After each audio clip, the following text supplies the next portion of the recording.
Представьтесь, пожалуйста. Доля Дмитрий Сергеевич. Дата вашего рождения? 4.11.1993.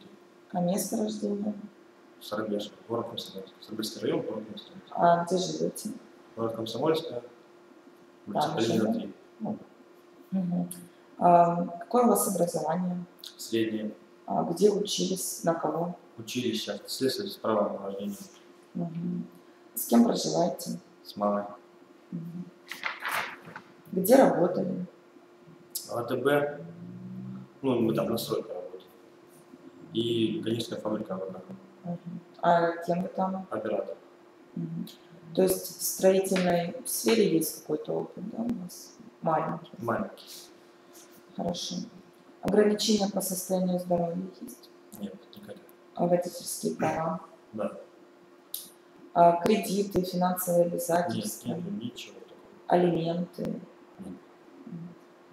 Дополнительные источники дохода есть? Нет. Криминальные эпизоды были в жизни? Нет. Уровень заработной платы, за который вы готовы работать? 30 и более. Сколько часов в день готовы работать? 10, 14. Когда готовы приступить к работе? В ближайшее время. Курите? Да. Как относитесь к алкоголю? Нейтрально. А где вы о нас узнали? В интернете. Все, спасибо.